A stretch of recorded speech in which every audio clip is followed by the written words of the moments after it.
What does the forbidden liquid look like?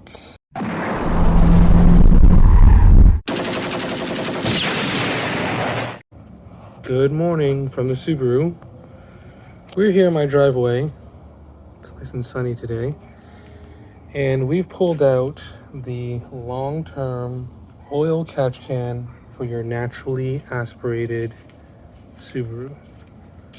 Now, typically people will put a catch can on the PCV system, which can be seen, being plumbed into the air oil separator.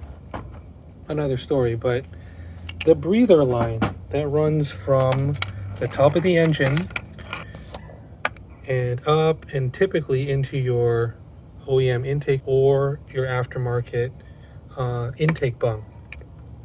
This line allows the engine to breathe when it's spinning in like high RPMs and high loads. And it kind of releases a little bit of oil vapor here and there, just like the PCV system.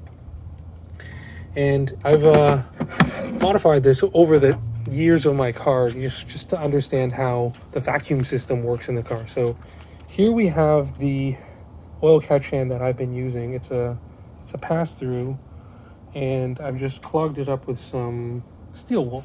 So after about 8 months or so, 9 months of not touching this thing, we're going to see how much oil there's actually accumulated in here. Okay, so this is just filter material, as it were, to let the air go through, and it accumulates in here. If you smell this, you can see a little bit of oil there, right? Now, how much do we have? Oh, it's just a little bit, right? But you can tell, you know that this is the kind of oil that goes into your intake system if you don't filter it. What does clean air in your intake mean? More power, more efficiency. So as an oil catch can, I think this is working the way it should. I'm very happy about that. So what are some things that I learned about the first time I put an oil catch can in the breather side of my FB20? The first time I ever did it, I thought I was so smart because I'm like, I'm going to make this, system that everyone's talking about on the internet on my car. And I ran the pipe all the way to here. It was a oil catch can was mounted over here, and then it went all the way back over there, right? So the piping and the routing was like really long. It's a little bit complicated, but after a while I found out that there was some oil leaking because of the high pressure that comes out of this breather pipe.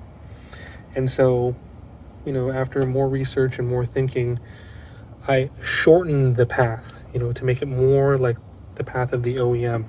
That distance actually really helps with moving air and not having it accumulate here and there.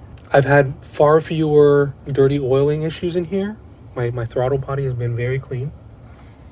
And that was the main reason why I did it in the first place, to keep that throttle body clean. Occasionally, one of these hose fittings that I use, right, they'll be a little bit loose, and that's why you gotta check, because there is a little bit of like recycled boost that kind of goes through the system, right? And that comes out of these breather ports. Like when you're spinning a cylinder and pistons really quickly, there's going to be like vacuums and pressure coming out. It's pushing air out somewhere, and it's coming out through those breather ports. And through those breather ports, there's going to be oil like pushing upwards. So that's the way that you reduce the amount of oil that goes into intake. Hopefully it keeps it here so that things are a little bit cleaner, right? So the windage, though, it creates a little bit of boost, like there's pressure. So I wonder if that kind of contributes to like an intake, like mini turbo. Oily typhoon basically is the best way to put it, going on inside of your engine, and that extra air that's created by the spinning cyclone needs to exit somewhere, and typically it exits at your engine's breather port.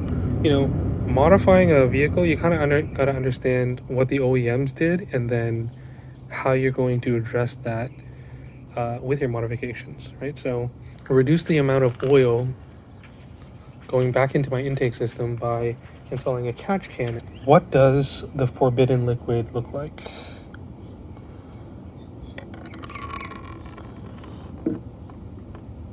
like a heavy shot of espresso. Chocolat. Okay, so what does this thing actually do?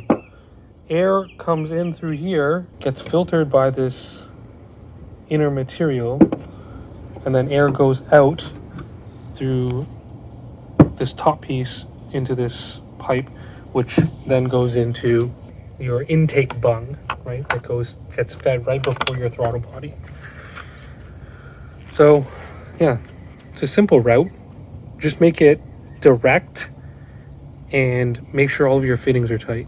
Okay, so it's reinstalled now. So again, the reason why we maintain things is so that we don't have this chocolate sauce in our intake systems. Chocolate sauce.